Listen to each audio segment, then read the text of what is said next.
Hello everyone and welcome back to another episode of Switching Stances. I am one of your hosts, Tyler, joined by my good friend, my good buddy, Ollie, aka Gaz. How's it going, mate? It's going well, man. It's been a minute. It has been a since minute we've done this. Yeah. I think both just been very busy. You were sick for a bit. Yeah, I had a bit on. Yeah. Mostly my fault. Very minimally your fault. Yeah. But I'll take the brunt of that. But it's just, life's busy, lots going on, and still going to be busy after this. It might be another few weeks again because I go away next week for a few weeks. Yeah, I go overseas. So is that holiday? Yes, holiday. Cool. Holiday. Very much needed, so bad holiday. Cannot describe in words how much I need this fucking holiday. Are we avoiding saying where that is? Or... No. I'm going to Hawaii. I'm going to Hawaii. Nice. Which is fucking awesome. Can't wait. Obviously, there's been the wildfires. That's in Hawaii true. At the moment. So absolutely thoughts, prayers out to the people of Maui and Lahaina, like that. Well, yeah, what's happening there is unbelievable. Yeah, unbelievable. We're not going to Maui. That's good. Yeah, that's a good travel location. Obviously. Yeah. We were. Oh wow. But we had to obviously, Yeah. which is what it is. Like it's like all I could think of was like I get to go on a holiday. There's people that have lost their homes. Why should I be upset that I can't now go to Maui because you know what I mean? I'm like, it is what it is. We moved it. It's all good. We still get to go on an amazing holiday and go to Hawaii. So I'm consider myself very lucky, and I feel absolutely horrible for the people of Maui and the people of that town and all the surrounding areas that were affected. Yeah, awful what that island's facing, and yeah, I don't know this is a whole. We could really get into it because it's just a lot not happening over there by the sounds of it that should be happening, and it doesn't sound like people are being supported right. And it just, my thoughts and prayers, I guess, is all I can give. I don't, there's a lot of, I'm sure charities out there. Max Holloway was talking about this on the MMA Hour, I believe, talking about ways to support the UFC. Did a UFC Hawaii shirt with profits going to that's good recovery. Yeah, so there are ways to support, and if you're so inclined and you have money to do so, I mean, I'd highly advise it.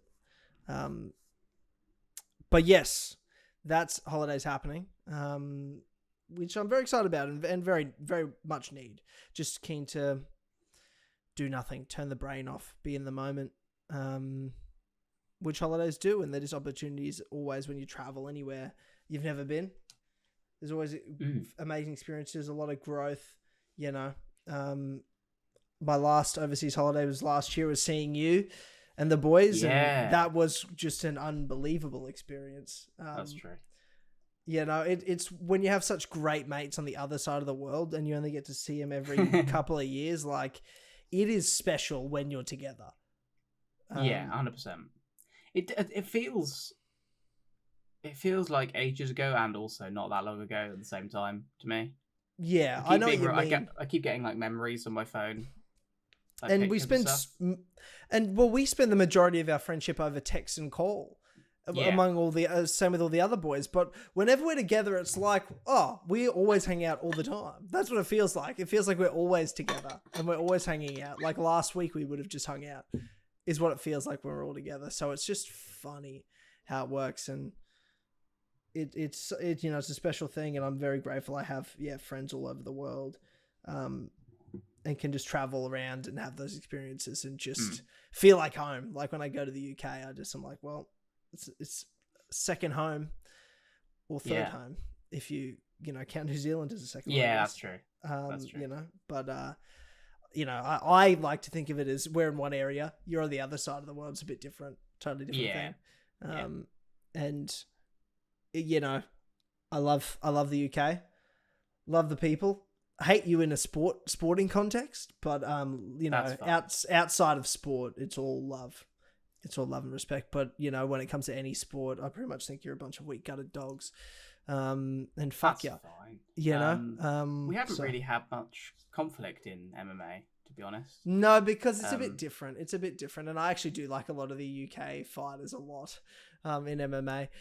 But yeah, I mean, I love Michael, but you miss Michael Bisping. Whereas I do fucking love Bisping though. Yeah, whereas like I loved Bisping when he was, in his heyday, and I was like, fuck yeah. And I do love Darren Till, the personality, as much as the fighter pisses me off a lot. Sure. Leon Edwards, love Leon. Oh, I love Leon. I like Arnold. Tom Aspinall is probably my favourite of the bunch. Yeah, I mean, Paddy Pimblett is so embarrassing. Just so embarrassing. Yeah. You have to cop that. Yeah, we have Volk. God. You have Paddy Pimblett. That's the difference. We are not the same. Yeah. Couldn't agree more. Yeah. When you have Volk in your, roster of countrymen fighters, we are the best roster. We own everything. Yeah. I can't argue with you there. Like, he's the best. Yeah, in spite of UFC 293 looking like a piece of poo. It really does just look like a big pile of poo. Yeah, there's nothing on that. It's literally yesterday, Kai Kara France versus Mel Cape, which was I tweeted maybe 10 hours fight of the before night. That fight got cancelled.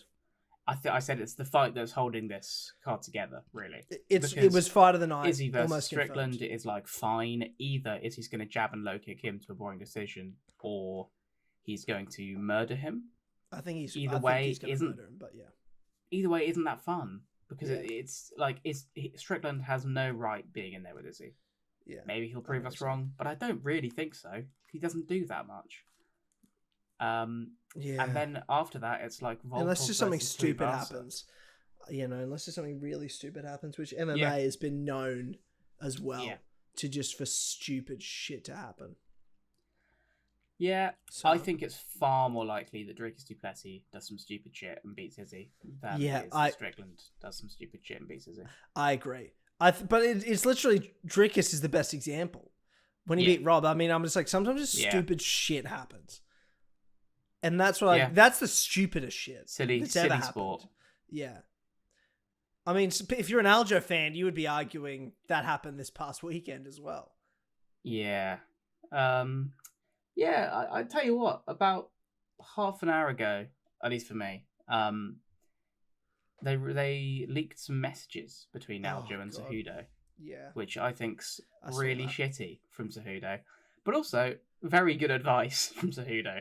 He's like, he's going to want to counter you. Make sure you don't just run in head first, closing the distance, and be aware of the feints. Don't react too big for them, because otherwise he's going to build reads. Did you see Cejudo's reaction video though? It's so funny. Well, he just basically he was so upset. It was fucking hilarious. I've never seen another fighter so upset about a guy that he's not even friends with losing just because he hates the other guy that much. That's so embarrassing. You're an adult. You're a grown man and a father, and you got genuinely upset. Like, and he's even he's like, "No, Aljo, get up, you idiot!" It's just so funny, dude. It's fucking, it's terrific stuff. If you haven't seen it, go to Henry Cejudo's channel. It's fucking hilarious. I think it's got to be tough. It's got to be tough being like an all-time great athlete as Cejudo is, and losing by quite a slim margin, allegedly, to Sterling, and then Sean coming out there and just blasting him. Yeah, I thought it was a lot more clear than most people did, but it was. Well, I mean, I also thought it was pretty clear that we know now that Sean O'Malley, the Sugar Show, is a greater athlete than Henry Cejudo.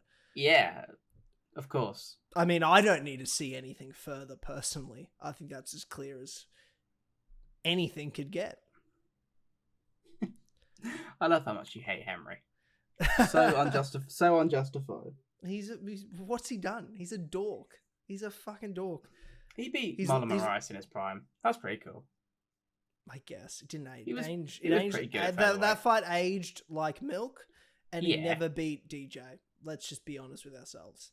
No, he didn't. But like, he did a decent showing against DJ, and then he just fluked a double champ status, and everyone's just like, all over his nuts like he's the greatest ever. I'm like, he's not. He's not even in the top 15 best MMA fighters of all time. I do wish that he had the Aldo fight that was meant to be Dominic Cruz. Oh, sorry, the other way around. You know, he would have. He would have lost. I know. I know. would have beaten him. You'd think so, wouldn't you? But I wish it happened. I wish we got Aldo as double champ instead. Because God, that would be such a brilliant story. Yeah. Agreed. But instead, the modern MMA fan thinks Henry Cejudo's really good, and I'm like, well, he lost to Aljo. Clearly, that wasn't that close to me. You know. I was neither to me. I think it was 4-1. Yeah, I had a 4-1 as well. I was like, that's Cejudo sucks. I rewatched it recently before writing my big predictions piece, and I thought that round 3 was quite close, closer than I thought it was watching it live. But I still gave it to Aljo. The only redeeming quality Henry Cejudo has in my eyes is that DJ loves him and they're friends. Yeah, that's cute. You know, Mighty Mouse likes you, and I'm like, why? Anyway, that's a thing. But yes, UFC 292 happened. It did. This past weekend. We've got a lot to talk about, a lot to break down. But was there any? We've been gone a while. Are there any pressing topics you wanted to discuss? Anything major you've been wanting to talk to me about? I think we should get into 292 off the bat, and I'd like to, if we have time at the end, circle back round to 291 and just talk about at least Poirier versus Gaethje, because we missed that entirely. Yeah, we did. So I think that's worth touching on. Yeah. Okay. Yeah, I don't know. Did you have anything in mind? I know we spoke about a couple of things. I mean, 293, just generally, you know, going into it, it's looking like a pretty fucking shit card. And then the disrespect of having Jack Della Maddalena fight the week after in the US. Disgusting. So, and then the Kai fight falling over is just crappy.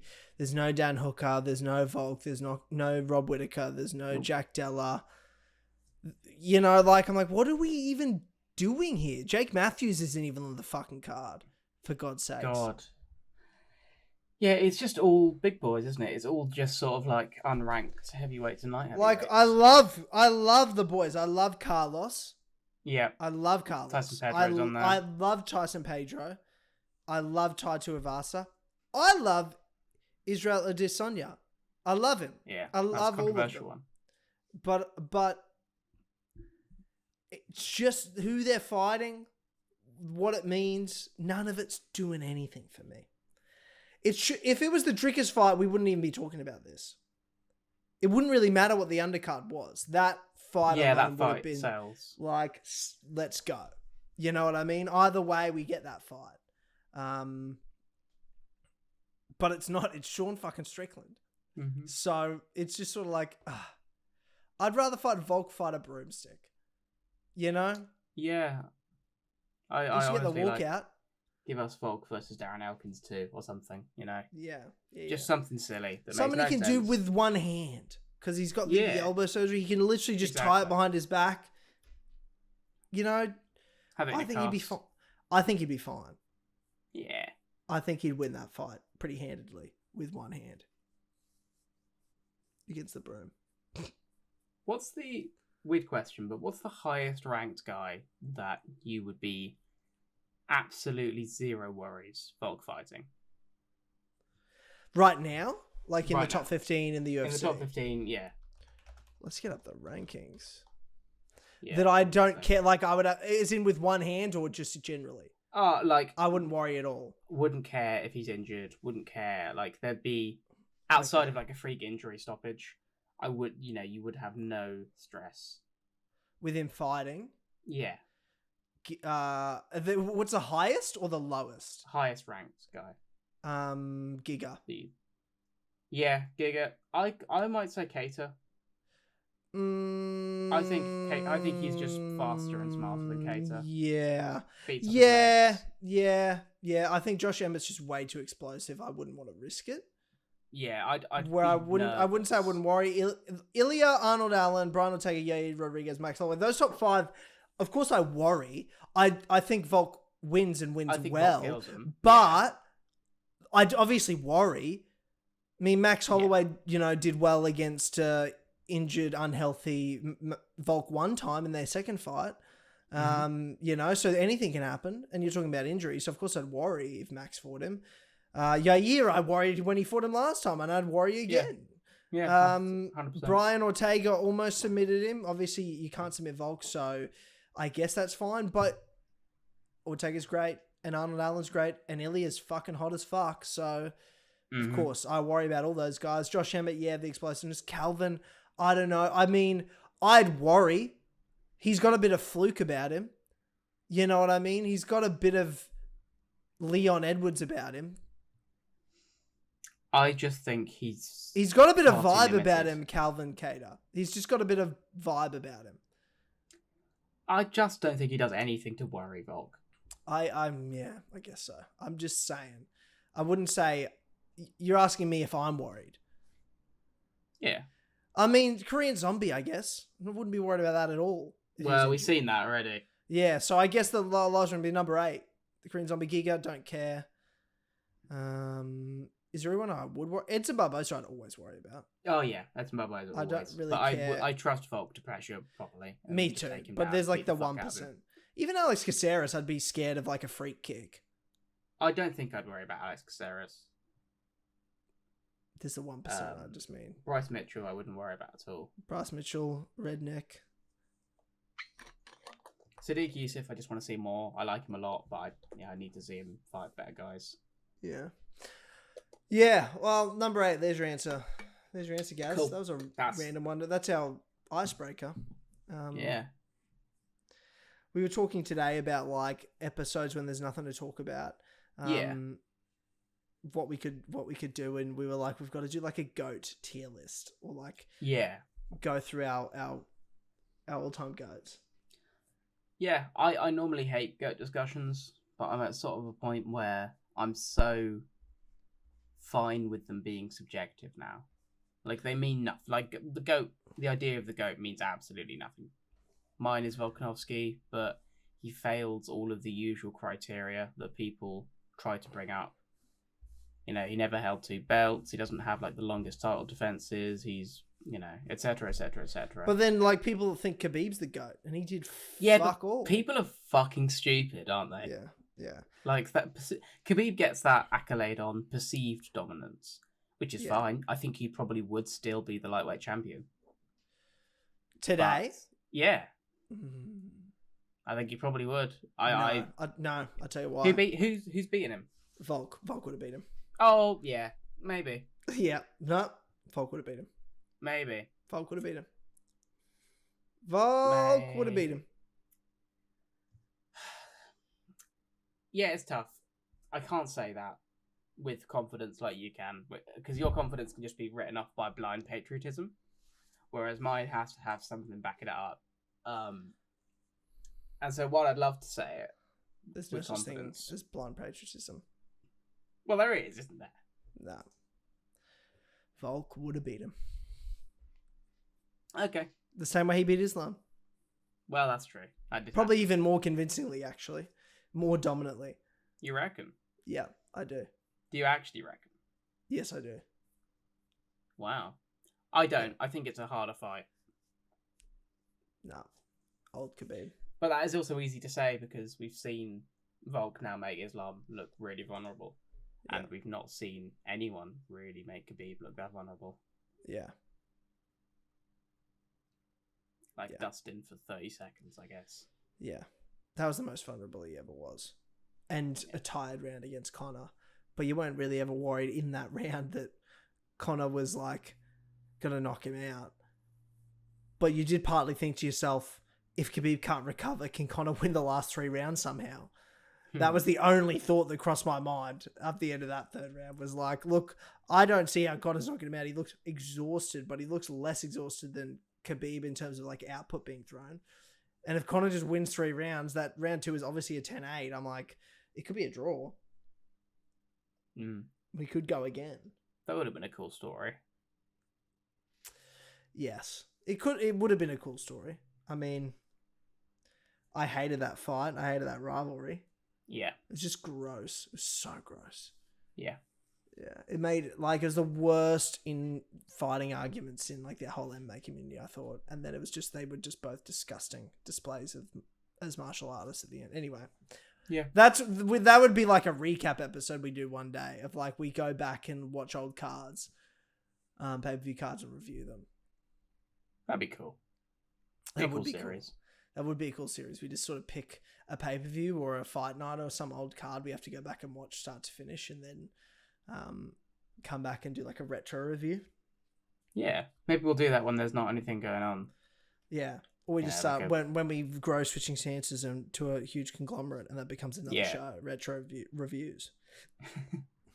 Yeah, it's like, dude, UFC 189 has to kick it off. Actually, no, UFC 1, obviously. Yeah, I was going to say UFC 1, surely. Which is just incredible. I've watched that so many times. I fucking love UFC 1. So sick. Welcome to the Ultimate Fighting Challenge. So fun. So good. Okay. Yep. Enough chit chat. Let's get into it. UFC 292. I want to start from the top, though. Yeah, let's start from the top. Sugar. I think we should do that in future. I agree. Sugar Sean O'Malley takes on and defeats and becomes the new UFC bantamweight champion of the world. He defeats Aljamain Sterling, second round TKO. Mm-hmm. Now, Gaz, we didn't do an episode like preview, so I can't sit here and tell you I picked Sugar Sean. Would I have sat here and picked Sugar Sean? I believe I would have. I think you would have too. I think it's the type of pick you'd have made. It's a vibe pick, and I felt the vibe. I'm like, everyone that was asking me, and I said this to David Jerome. In fact, I want to go back because he asked me, what's the Switching Stances prediction? I actually want to go back to see what I said because I'm pretty sure I'm like, look, Aljo should win. Aljo should win this fight. Yes, absolutely. All logic says to me Aljo's going to win this fight. But vibe tells me O'Malley's going to do it. I said exactly that. I was talking to some people at my gym and said exactly the same thing. Like, Aljo should do it. He has every reason to get this fight. And when I wrote about it, because I wrote about it and predicted Sean in round 2. And when I wrote about it, I prefaced my pick with a long, like 3 paragraphs of me saying, here is everything that Aljo does that can put away Sean very quickly. Okay. Can I tell you? This is what This is 18th of August. This is Friday at 10:30 a.m. David Jerome says, what's the Switching Stances prediction? I said at 10:46 a.m. on Friday the 18th of August, I've got Sean by TKO. I don't think he's better than Aljo. This is a vibe prediction. Vibe and vibe alone. Just have this feeling. And then I said, Weili UD, Ian Garry for sure TKO. That was my only wrong pick. Was Ian Garry's decision. Weili, I had UD. And I picked Sean on the group chat. And David replied with vibes make fights. It's true. Yeah, it's something that I've learned. I think it's something that you've taught me. Yeah, can do. hang on, I'm just showing the camera. I've got Sean by TKO. I think it's something that really that you've taught me is that fighters can have all the things to trouble another fighter, and sometimes guys just have that aura that makes them win. The mental game, bro. Some things are just meant to be in MMA and in all sport. I was having a discussion. I was going to say argument, a firm discussion with my cousin about the Women's FIFA World Cup that just went down and how it fucking captivated this fucking country because Australia and New Zealand hosted it.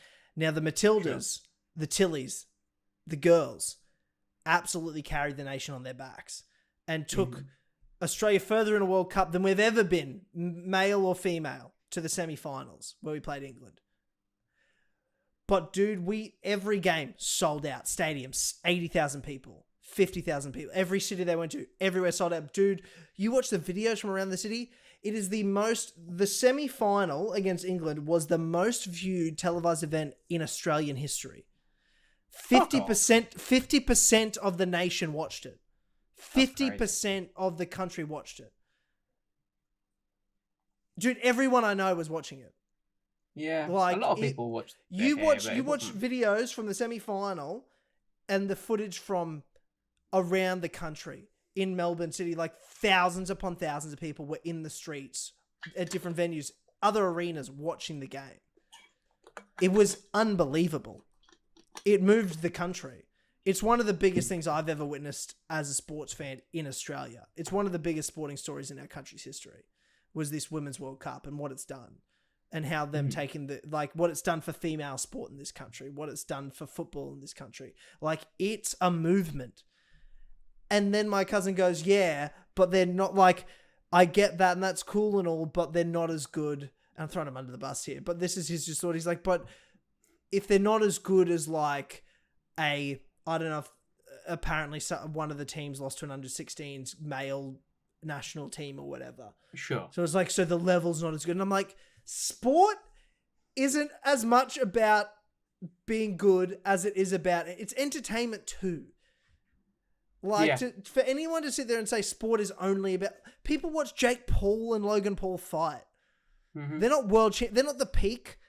It doesn't mean it's not good though, because fuck off, it actually is good. Not all the time. Some of the fights suck, but it's good entertainment.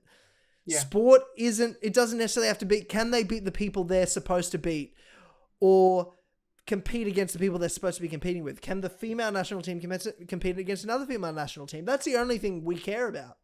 That's their league. That's who they're playing against. A welterweight fighting a welterweight, a heavyweight fighting a heavyweight. You know? Yeah, I don't need to know that. You can't cross someone over and tell me, but, Demetrius Johnson could beat Valentina Shevchenko so easily. I'm like, whatever. And that's the example of Serena Williams apparently lost to the men's 200th ranked when she was ranked number 1. And I'm like, yeah, but how many people are fucking watching that fucking loser? That 200 who's watching him? No one gives a shit. No one. It's not what it's about. It's not what it's about. People do care about women's sports the same way people care about someone that's not the world champion fighting.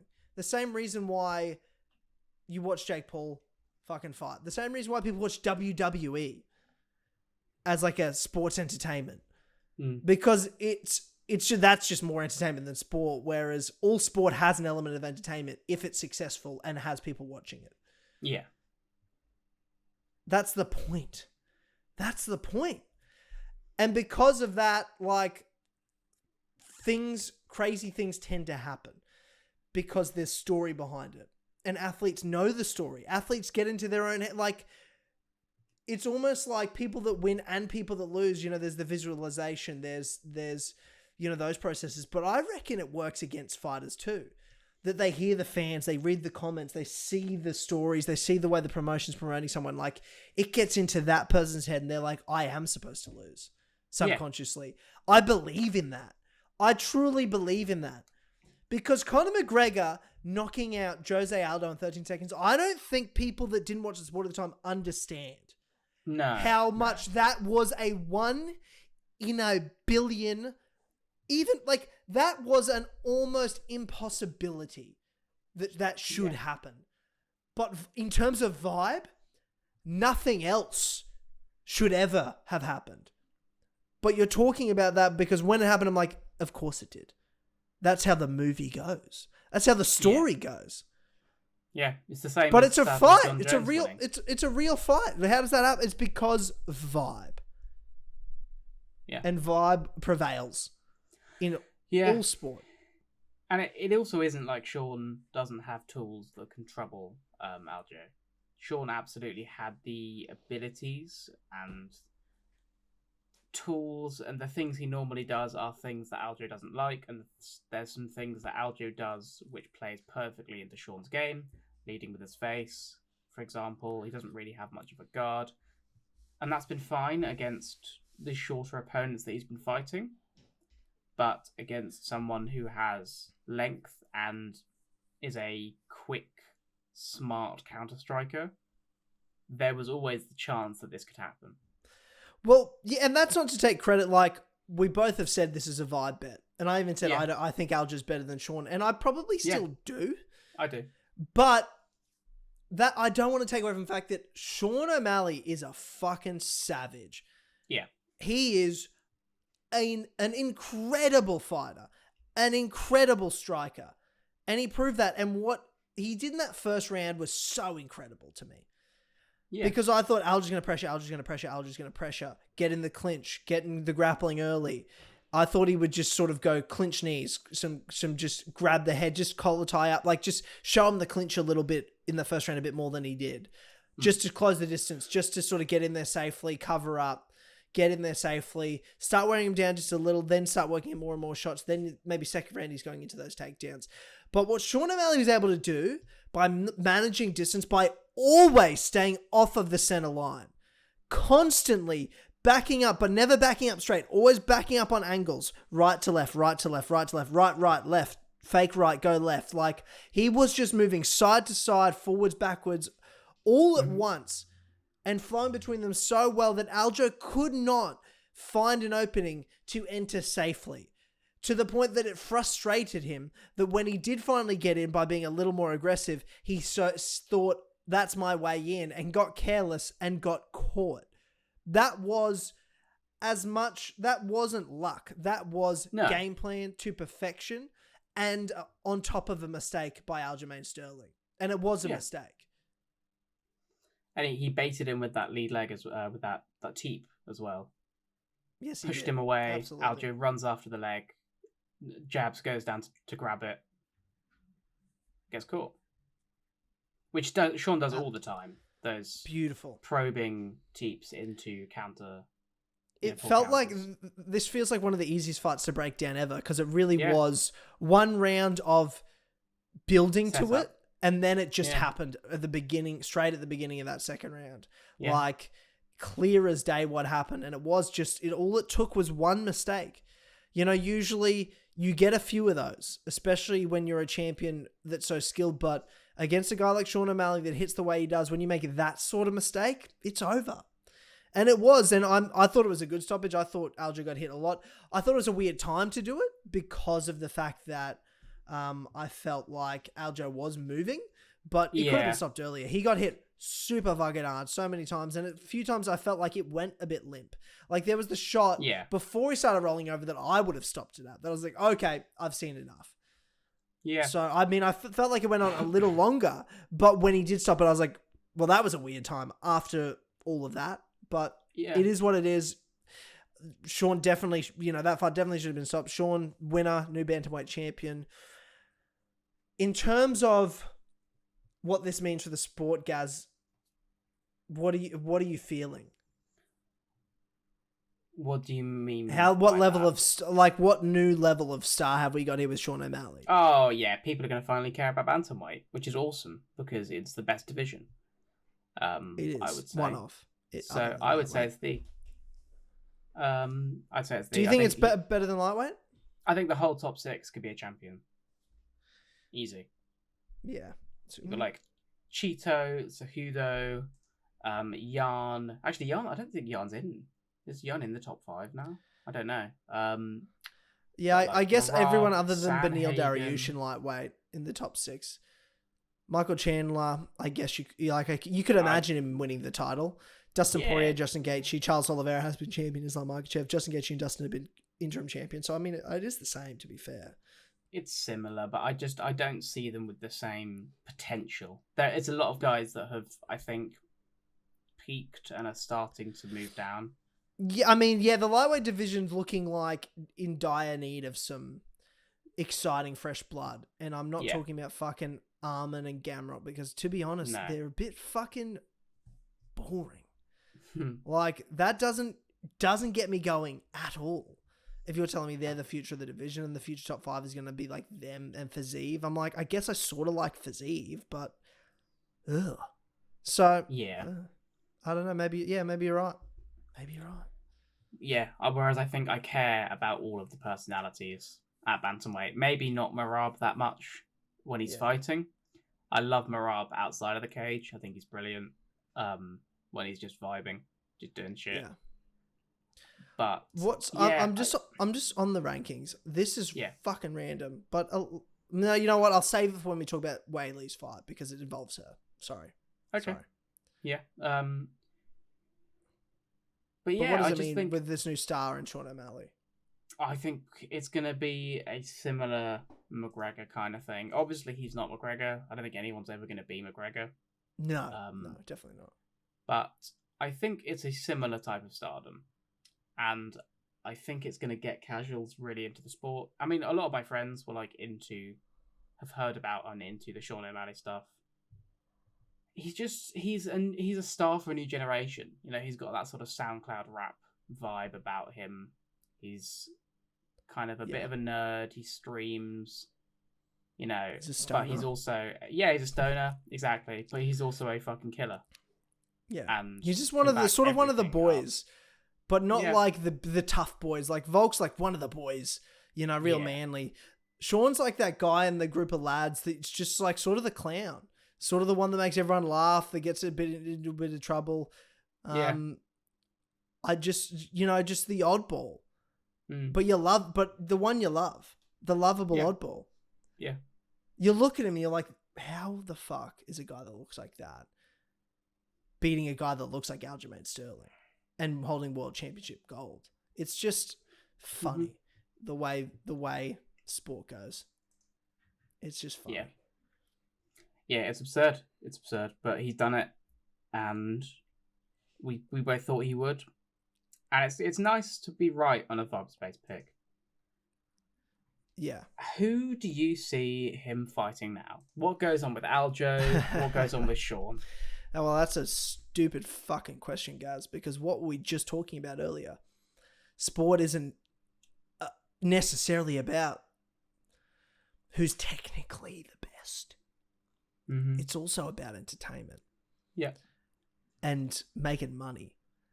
And Dana White loves that shit. And he loves Sean O'Malley. And Sean O'Malley wants to fight Chito Vera. And Chito Vera wants to fight Sean O'Malley. And that's a rivalry. Those are two names everyone loves.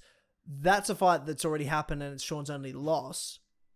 Yeah. And now Sean's the champion. Chito just won a rank against a top 10 guy.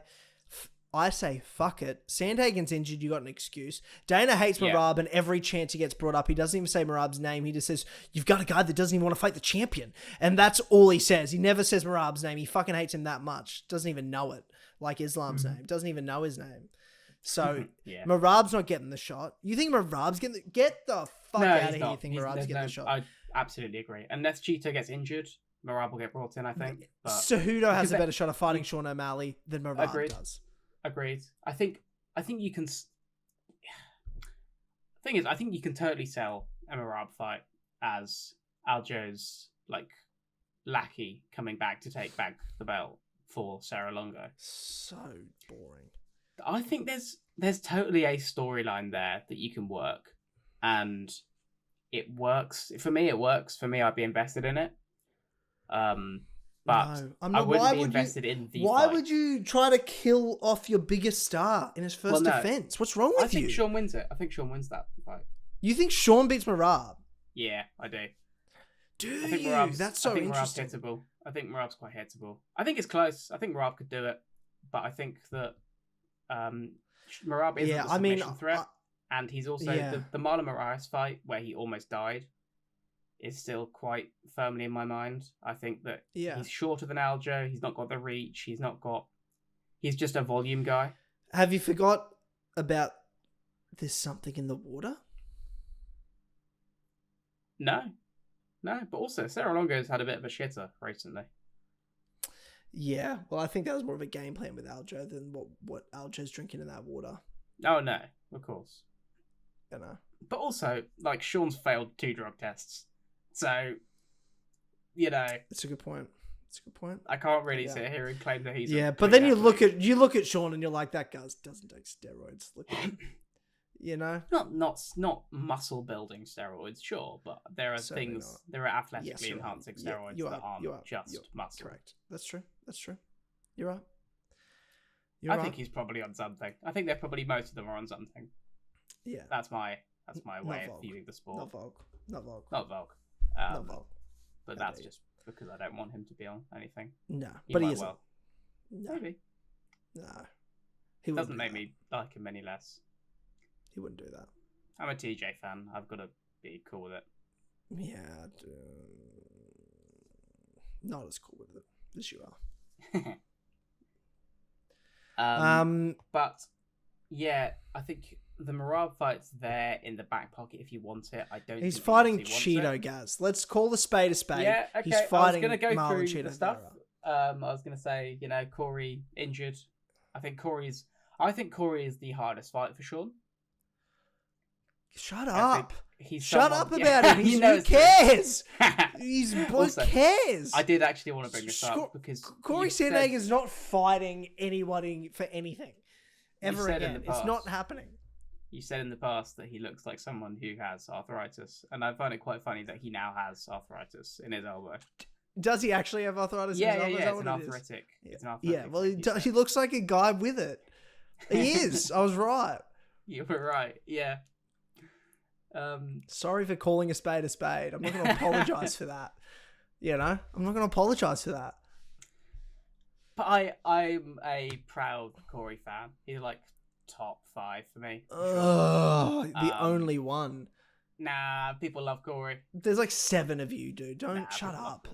People love Corey. He's great. I think that Corey probably beats Sean, and so they might make the path to the title a little bit tricky for Corey. Corey's fighting. This is what you do. Can I tell you what you do? Corey versus Merab. Also, no. No. Sugar Sean O'Malley versus Marlon Chito Vera 2. Of course. That is the fight because Corey's injured. I agree. For the belt, we love to see it.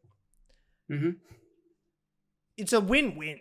Chito being the champion's phenomenal. What a story. People love Chito. Sean winning, Sean gets his redemption, beats the only guy that beat him. We can move on. And you could justify a trilogy down the line if Chito really earns it. But that'll be a long road back. I think if Chito wins, then Sean gets the fight straight back. Yeah, I mean, probably. Oh, yeah, actually, definitely. Because he's the new McGregor. So, yeah, for sure. I'd agree. He's his Nate Diaz. This is his Nate Diaz. I was thinking about this in the shower, actually, yeah. He's absolutely Sean's Nate Diaz in that he's a tough little guy with everyone loves him. Similar reach. He's just like he's a hard matchup for Sean because he's kind of fucking unkillable. Yeah. Like you've never even have you ever seen him cut even? He doesn't get hurt, his face looks like he's not been in a fight after he finishes it. It's crazy. It's actually crazy. It's a tough fight. It's still a coin flip for me. I can see Sean winning. I can see Chito winning. To me, it's like such a great. It's the fight I want to see. Yeah, it's the fight I want to see for Sean because I want Sean to have a fight that he can win. I want to keep the star going. I want to give him big fights. I want him to have fun fights. I want him to be in fights people care about. And him and Chito is just a great fight. And even if he loses, it's still a good outcome. And you can have a rematch, and it's fun. It's a good rivalry. You keep it going. Now, what do you do with the others? Merab and Cejudo were supposed to fight. You keep that together. That's the fight. Merab and Cejudo. Cool with that. Because neither of them, we don't want either of them near the belt. So win or lose, it doesn't really matter. Neither of them are getting a title shot. Fuck the them. UFC would be cool with Cejudo getting it back. If Cejudo gets it back, I'm okay with that because I don't mind him and Sean fighting. Because he'll lose. Merab, gross. And then you've got, I think you do Sandhagen Sterling rematch. That's what I think you do because Sterling's not going to 145. Sterling to go to 145, but he's not. But he's not gonna. I wish he would. He's gonna fight Corey Sandhagen, who he beat last. Corey, it's a good excuse because Corey's gonna think, well, if I beat Sterling, I'm guaranteed the title shot. It's just sign on the dotted line. You'll do as you're told, type shit. You know what I mean? But Corey will do it because he's an idiot. And then Corey will do it because he wants that fight back. And he wants the fight back. Sterling, they're just like, you just need one fight to win one fight and you get a rematch. And you've already beaten him in the first round. Why not just do it again? Come on. And then Sterling be like, okay, yeah, that's easy. And then it'll actually be really hard. That's what you do next. Yeah, Chito and Sean. I have a feeling that Corey would get it done. All those dorks and losers can just beat each other up. And then Sean can take their, whatever's left. Yeah, I mean, he can keep the belt warm for Corey. That's cool. Corey loses to Sterling, then loses to someone else, like Merab next, and then he just disappears into obscurity with more things. That isn't going to happen. I actually think that is exactly what's going to... Do you know... Can I tell you that? I'm going to tell you this. I'm going to tell you this now. And I mean this. Corey Sandhagen will fall into obscurity. He will never be the world champion. Ever. In fact, I don't think he'll ever fight for the world title again. Ever. That's my prediction for Corey Sandhagen. I don't like you. I'm a hater. I'm an absolute hater. Are. And I am saying this partly because I want to upset you. Piss out of Chito. Because I want to upset you. And he robbed Chito. The judges robbed Chito in that fight. That was a clear 48-47, which only one judge was brave enough to give. Whereas the others, disgraceful stuff. Yeah, disgraceful stuff. Giving that fight to the arthritis kid. It was a make-a-wish, is what I heard. Absolutely atrocious. Just very upsetting for me. Anyway. Yeah, look, I think Corey's like a fight away. I think Corey could probably fight for the belt if he doesn't fight, if he just takes the injury time. Dana White's cool with him after the Rob Font fight, which is nice because that was a worry. I've still not watched it. I slept through it and then didn't watch it because everyone said it was shit. But, clearly beat Rob Font, who was a dangerous fight, apart from that he can't grapple now, apparently. Obviously beat the piss out of Chito. So I don't mind so much Chito getting the title fight as I'd be annoyed if Chito is the champion and there's a guy there who has clearly just beaten the ever-loving piss out of him for 25 minutes. Like, because we know he's not the best bantamweight in the world at that point. But he could be, because he can just be like, that fight with Corey, that was just an off night. I just couldn't, I was in my own head. I fought terribly. I absolutely beat him in the rematch. No stress. And then Corey Sandhagen falls into obscurity and it doesn't matter because Chito's the champion. Yeah, probably not though. And that fight you're talking about is forgotten. All remembered for what it truly was, a robbery. I think a lot of people remember it, to be honest. I think you're in an echo chamber of hardcores. People that don't know. So. Anyway, that's what's next for bantamweight. Next up, the co-main event, Weili versus who the fuck was it that she fought? Who was it she fought? Amanda Lemos. Lemos. I forgot the poor girl's name that she fought. That was an absolute bully beatdown. Yeah. Like, come on. Pretty fucking cool. Basically what I said would happen happened, apart from that I thought Zhang would get a submission. Obviously that didn't happen. But, Zhang got hit a little bit because she's hittable. Yep. Outside of that, but what was it? 28 strikes to like 260. It was 280. Yeah, it was 200 and something to like 21. It was the biggest strike differential in women's history.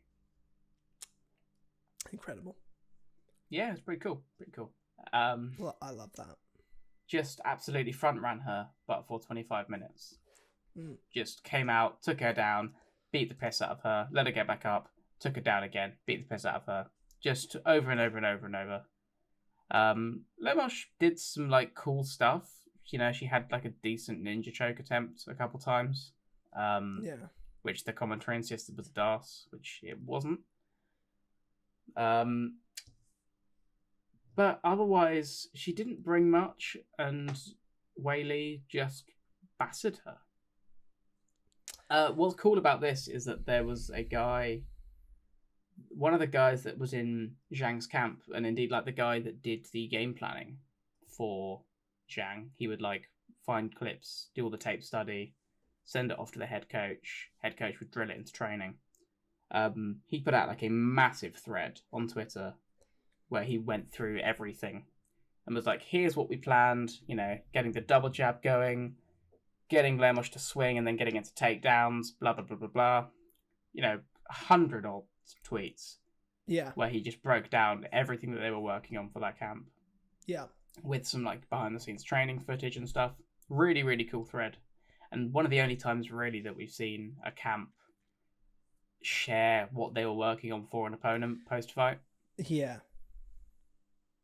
Which I think is well, cool. I mean, I don't think they're ever going to have to fight Lemos again, so I think it's safe to put that out. Yeah, I think so. It was a great game plan. Fought to perfection. Weili, beloved by the Boston crowd, which is just hilarious. Yeah. But we love to see it. Love Weili. She's really won the hearts and minds of MMA fans. And, I mean, what do you do next for her? Sorry. You go. I don't know my answer. I just realised. I thought about this the other day. And it's the future champion, the person that beats her. I thought you were going to say Tai Tuivasa then. That's what that sounded like to me. And I was like, that's probably a bit uneven.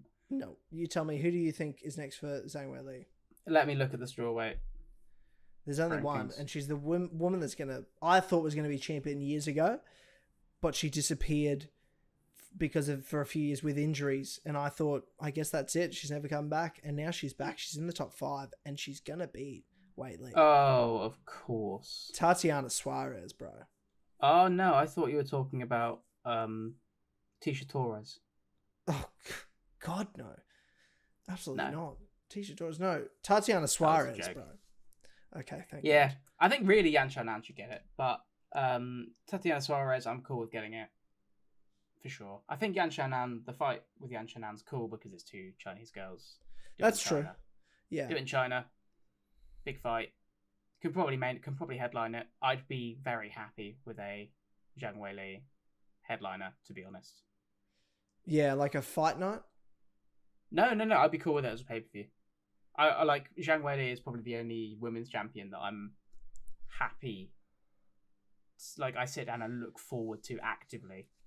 I think I do look forward to her, but it also does depend on the opponent because to me, Lemos, like that fight on the weekend, come on, bro.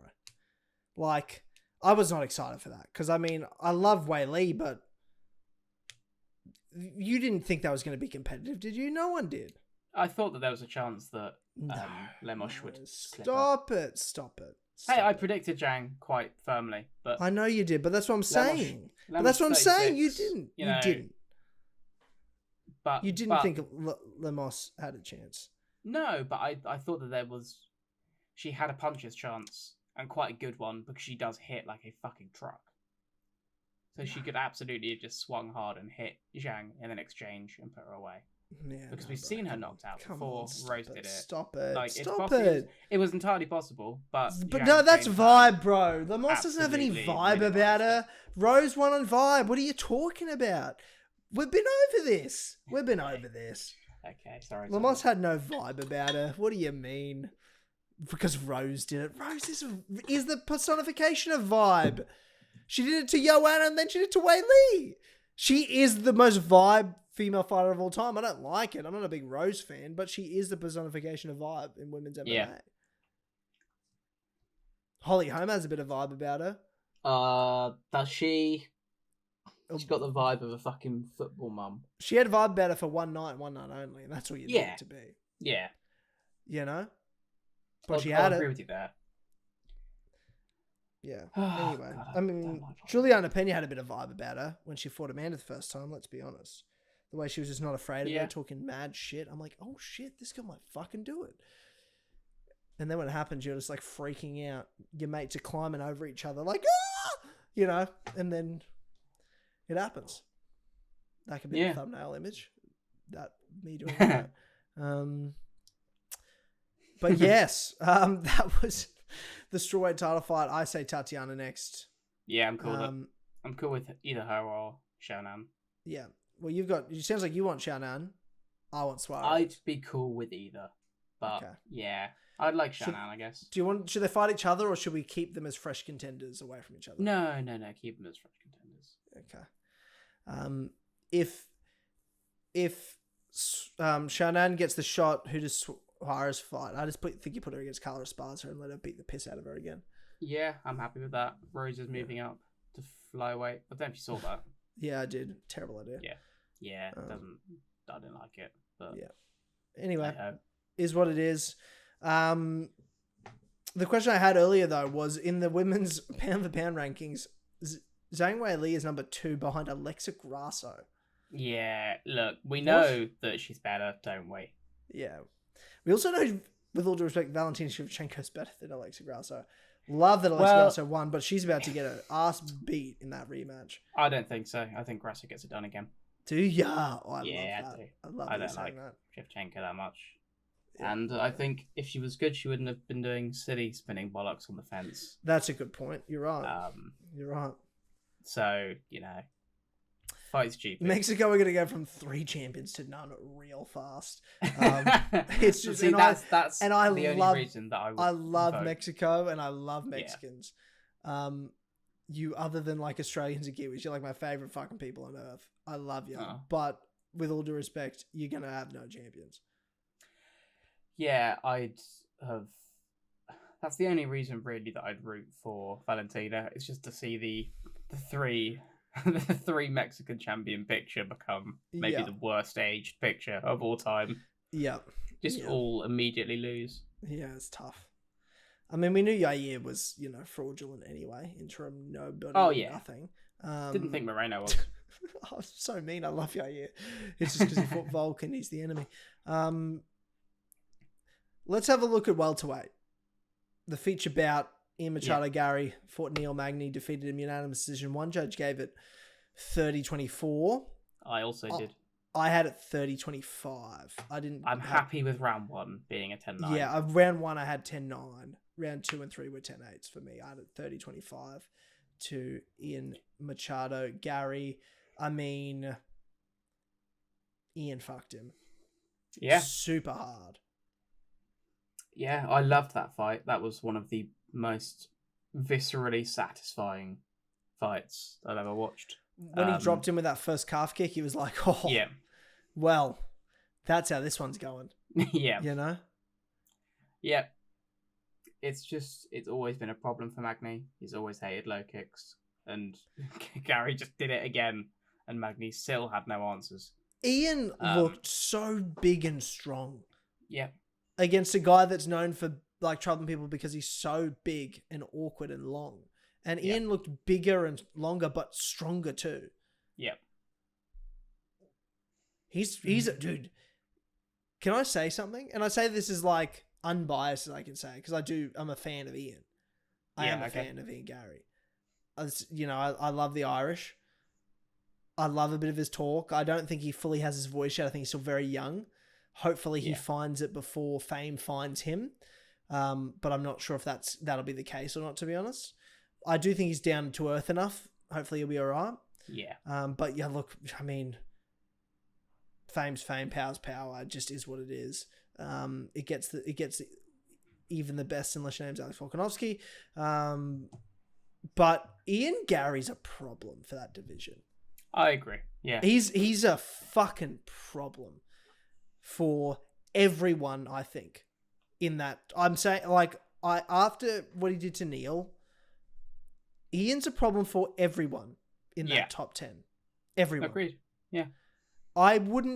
There's people I'd pick over him, but I wouldn't put it past him to beat anybody.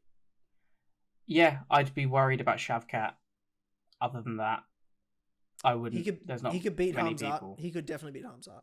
I think so. I mean, we saw what Gilbert Burns did to Hamzat. Like, we know Hamzat can get hit and be beat.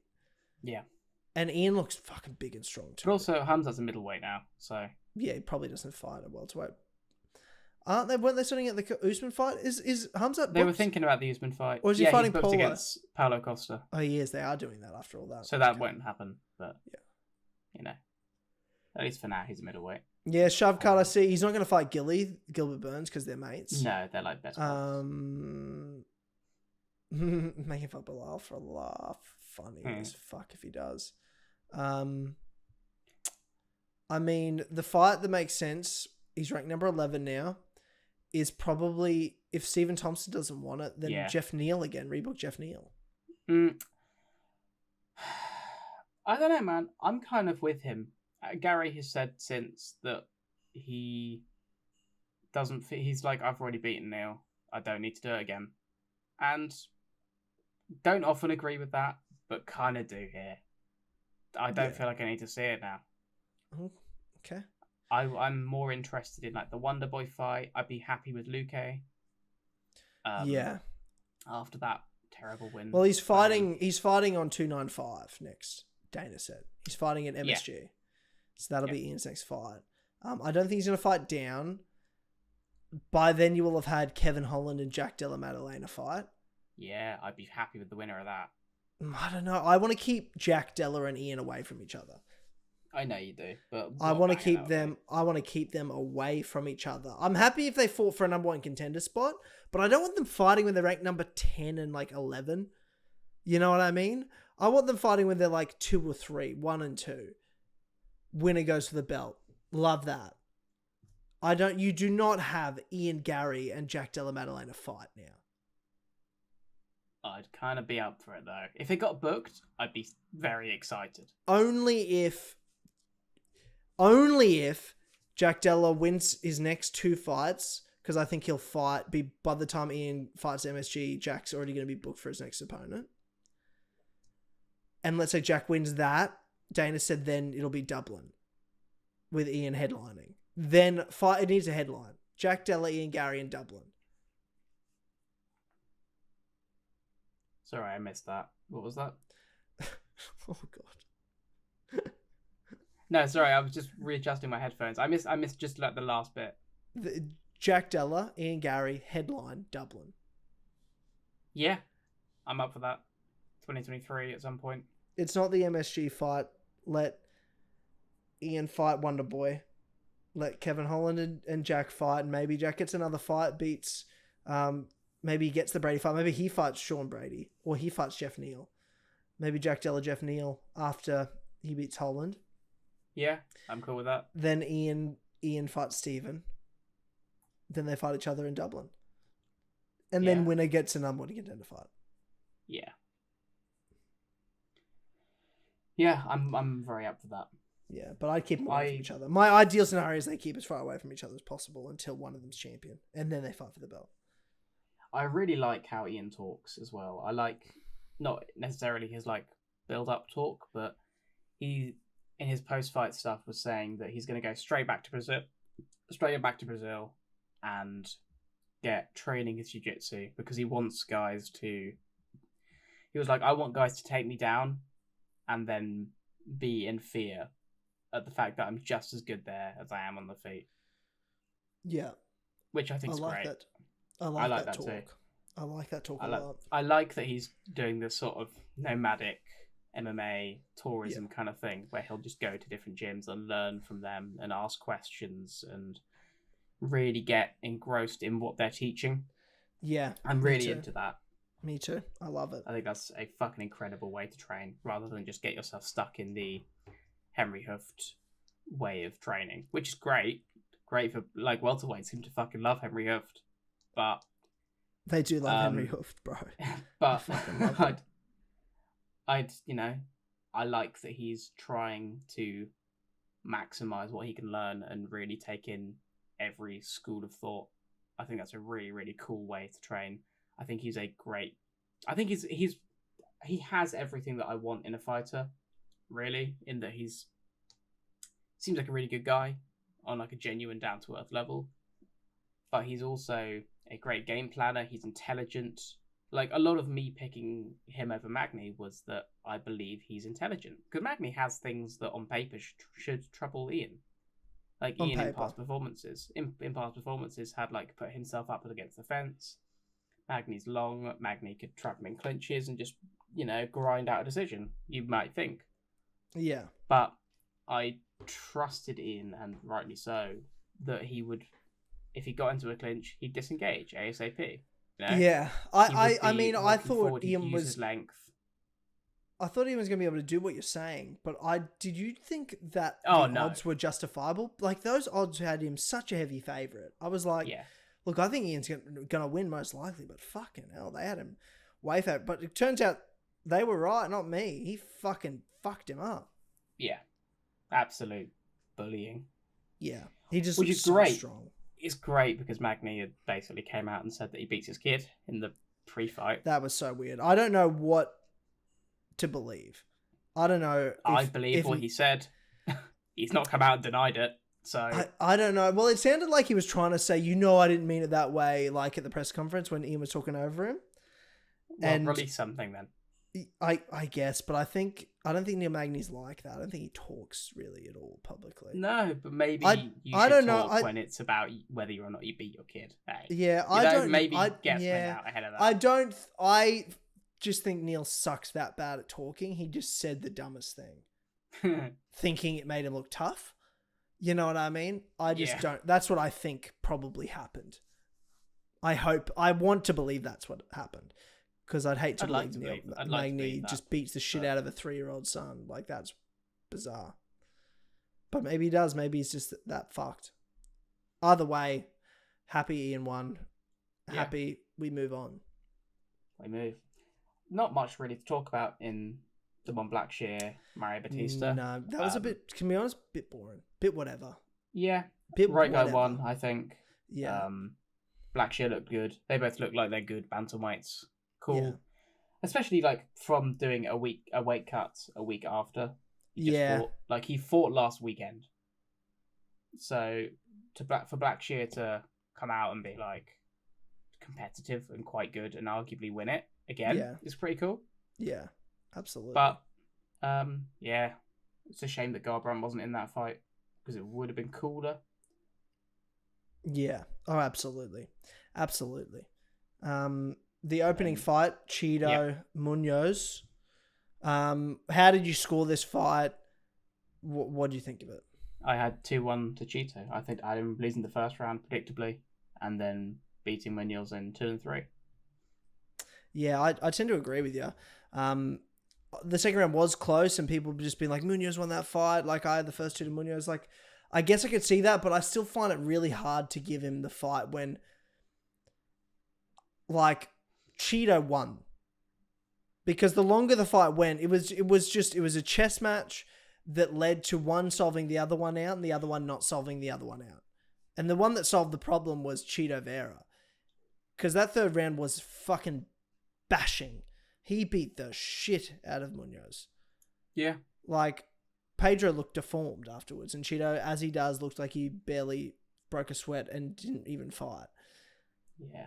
If Chito wins a fight, his opponent will always look like they've been hit by a car. Yeah, and he sure did. Rough. Yeah. It was a close second, I guess I'll admit, but I still feel like the right guy won in the context of who's the better fighter, who's the better mixed martial artist, and it was definitely Cheeto. And I think Pedro knew as well. I think I mean, he was clapping before they even read the decision. Like, yeah, fair play. Yeah. I mean, that's how I felt. I felt that way. There was a judge gave it 30-27. Don't agree with that. Definitely gave the first round to Munhoz from memory. I've only watched it once, but yeah. I think it was just one of those where like Chito landed quite good hard punches occasionally, but Pedro was out voluming him to a level where he won, I think. Just landing a lot more. Yeah. Yeah, absolutely. But then Chito picked up the volume a little bit, round 2 and 3, and also landed like nasty punches. Nasty punches. Yeah. Like vicious. He fucking hits so hard, dude, for that division. That's why him and Sean's so great. I want him and Sean. It's just such a great stylistic fight, and I felt like we were robbed of it that first time with the leg and the nerve and stuff, and I'm like, fuck that shit. I want to see them scrap properly. Like, let's go. Let's go. Oh, sorry, I'm yawning. No, I just yawned as well. We getting late, getting tired. Well, let's get on with it. Chito Vera next. We've talked about that enough. I guess anything to talk about. Chris Weidman came back. Yeah. Shout out to Chris Weidman. Love Chris Weidman. Don't know why people don't like him. Absolutely fucking mental to me. But I guess you're all noobs. That's fine. People do like Chris Weidman, don't they? Some people don't. See anyone, and I didn't see anyone shitting on Chris Weidman. Some people don't, and I don't get it. But that's okay. I don't want to see him fight anymore. I'll say that. I agree with you. Don't want to see him fight. I needed to see him fight though today. Yeah. This fight, because after that leg injury, I'm like, he has to conquer that demon in his brain. Yeah. Like, he has to fight. Like, this isn't, to me, he's talking about, I'm going to go another one time. I'm like, Chris, you need to forget about that shit. You need to think about other shit. Think about something else. Think about just conquering the demon that was that leg break. And fucking hell, I thought he won that fight. The fight within himself, I felt like he won that fight. Oh, yeah. Yeah. You know, because he stayed in that all 3 rounds. He did not give up. His legs were battered. And you know what? And I said this while watching the fight, and Jared was pissing his pants because I was getting angry. Jared was laughing at me because I was sitting there going, what a fucking piece of shit Brad Tavares is to kick his leg like that. Who are you? Fuck you, dude. I was like, what a disgrace. That was disgraceful stuff. Yeah, but hey, man, if your paycheck is on the line, if Brad Tavares was getting a flat fee, I'd be a bit annoyed. I just half your money? Yeah, I don't think he needed to do that to beat Chris Weidman. That's all I think. No, but fucking... I just don't think he needed to do that to beat Chris Weidman. But come on, bro. It's just sort of like, oh, okay, I guess you could do it that way. You dog cunt. Sorry. No, I'm lucky we're not monetized on YouTube because that would be demonetized. That's cool. Thanks for that, man. But surely, like, their AI should know that I'm Australian, so it doesn't count. That's not. Yeah, you know right. What I mean? This is. I agree. I think we should be able to say it. You and I. Yeah. Well, okay. I guess. Oh, we use it in the same way. You do not use it in the same way. We use it. You do not use it the same. You don't. You don't know how much we use it. I do. I do know how much you use it because it's quite similar in it over here. Okay. I mean, look. If you said it. Ask anyone from a different country. Ask anyone from a different country. Who do they think says it the most? They're not going to say England. I know. Look, I agree. You guys say it more probably, but why am I so proud of it? I don't know. I don't know why, but I am. It's a cool word. I am. It's a cool word that you can say, and it's just like we can say, and most of the world can't really. Yeah, especially if you're American, you say it's like, oh god, that's Americans it. You can't monetize that. But if I say it, it's like, oh, it's all right. Doesn't matter. Yeah, it's fine. But yeah, Chris Weidman, I'm like, whatever, Brad Tavares won, who cares? Yeah. But Chris Weidman, just proud of him for showing who he is and beating his inner demons. And now he can walk away and never fight again. That's how I feel. He won't do that, but I'd like it to happen. Yeah.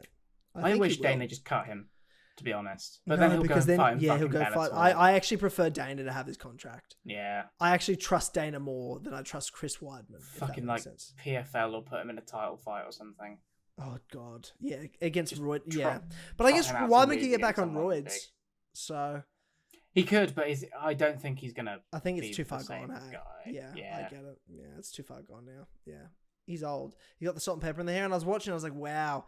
I just remember when he was just like baby face, about to win a world title, and now you're looking at him, and I'm like, fuck. He's got the salt and pepper in the hair. Looks like an old man, grizzled vet. I'm like dad. I'm like, wow, it's really, time's changed, man. Time moves fast, bro. Time moves so fast. Mm-hmm. Yeah. But that was UFC 292. On the whole, really great card, mainly because of the ending. It was just like, couldn't have ended that card better. It was just like a pretty okay card, some good moments like Ian Garry, but that main event, it's like, wow, that was a must-watch card after that. Yeah. I think that card way over-delivered. Way over-delivered. I don't like it because it wasn't that great on paper. But man, it was a lot of fights where you're like, oh, Weili should win, Aljo should win, and Ian should win like a kind of a boring decision. Yeah, but those three all were massively over-delivered, and Chito also didn't completely shit the bed. So like, Cheeto winning was like, okay, you didn't finish him, but you did your job. Yeah. Now Sean had to go do his. And once Sean won, it's like, perfect. Fuck yeah. This writes itself. I didn't think we'd get, because I was like, these two need to fight for like a vacant title or an interim title or something, because I just don't think one of them could beat Aljo. But then Sean does, and I'm like, fuck me. Now here we go. We're off to the races. Chito, Sugar, world title, baby. Let's go. Let's do it. Not sure if we'll be recording next week in terms of time to edit, so we might be on another break for this holiday. Fuck. And I won't be here for the Australia card. I won't be in Australia for the Australia card. That's good, probably, to be honest. It probably is, you know what I mean? I'm pretty sure Volk's not going to be there, you know what I mean? Like, he'll just like, this card shit, I'm actually going to leave Sydney. I know I live here, but I'm going to leave and not watch this card. No, a bunch of his teammates are fighting, so he'll be there. Yeah. Such a shame, though. Such a shame. I'll watch it the day after. Yeah. I'll probably go to a bar and watch it, to be fair. I probably will watch it. God, that's miserable. Yeah. I'll go train with Max. Well, imagine that. No, he'd hear my accent and go, stay away! He's frightened of Australians, from what I understand. We'll get that weight cut stare. Yeah. Yeah, that's right. That's right. His face just hollows out. Oh my god, yeah. But let's throw out your 293 predictions while we're here. Just rapid fire predictions. Oh yeah. Okay. Let's do it. Yeah. Okay, let's just while we're here, rapid. I'm sure the fights might get added, things might change. This is weeks out. We're doing this, but fuck it. I'm gonna predict 2 fights because the other ones aren't worth talking about. Yeah. I reckon Volkov TKO's Taito Ivasa. I think he just body shots him to death, as he did with the other fat one. Yeah. And also how Garn beat Tuivasa. I think that just happens again. And I think Adesanya probably finishes Strickland. Yeah. I'd like to think so, because otherwise it's going to be a boring leg kick decision where Izzy doesn't feel threatened and so doesn't do anything. Yeah. I agree. Yeah, I'm with you. I mean, I'm going to predict all of the fights very quickly, and there's no pattern. There's no, trust me, there's no pattern here at all. So I picked Shane Young, Blood Diamond, Malarkey, shout out to Jack Jenkins, Melbourne boy from Absolute MMA. Oh, I like Jack Jenkins. Jack Jenkins definitely going to win. Carlos Ulberg, shout out to Carlos Ulberg, he's going to win definitely. Tyson Pedro is definitely going to win. Justin Tuff is definitely going to win. And Taito Ivasa, 100%. He's going to get a second round KO. Is my prediction for that. And Israel Adesanya, I'm actually going to say first round finish for Izzy. I hope the Strickland pisses Izzy off enough in the build up to the fight to make him do something. I think Izzy's going to catch him super quickly, super early, and just keep hurting him from there. Like, I think every time Izzy touches Sean, he's going to hurt him, is what I think. And I think something with the hands. If he doesn't, it's just another thing that Pereira has over him. Alongside that that Yan win. Yeah, true. Funny that. That's funny. But yeah, funny, isn't it? I definitely stacking up wins. Yeah, but I've got Izzy early, to be honest. I think Izzy definitely finishes Strickland. I think Ty will get hurt a bit maybe in the first round, but I think he's going to catch Volkov in the second. And then obviously I'm just going to pick all our boys, but shout out to all the Aussies, all the Kiwis, going to get wins. But yeah, particularly excited to see Jack Jenkins fight again. Hopefully he does well. He's one to watch for the future. And just sad Kai's not on the card. Such bullshit. Bullshit. We're a shame. Hopefully they move up Jack to the main card, or maybe Carlos will to the main card. Yeah. Oh, no, I'd move up Jack because you want Carlos to be like the feature prelim, because Carlos will just deliver a beautiful KO. I want Jack on there because at least it's like a small guy. Yeah, featherweight, we love that. Yeah. It's scary to see Jack a featherweight because where's he go? You know, he can't win the belt. Well, I think by the time he gets to the belt, Volk's probably gone. Yeah, that's true. That's a good point. Volk will retire. Yeah, I think Volk has 2 or 3 defenses left in him, and then he'll probably ride off into the sunset, double champ. Yeah, I agree. You're probably right. And then Jack will be ready. Yeah, good point. Yeah. Awesome. That's it for this episode of Switching Stances. That's our prediction for 293. We'll be back after that. Whether it's the week after or the week after that, I can't remember. I get back on like the 16th of September, so it'll be after that. And we'll get in some more fights, as we head towards the end of 2023. Thank you all for tuning in. Be sure to like us if you're watching on YouTube. Rate us on all podcast services, and we'll see you all next time. Goodbye. Goodbye.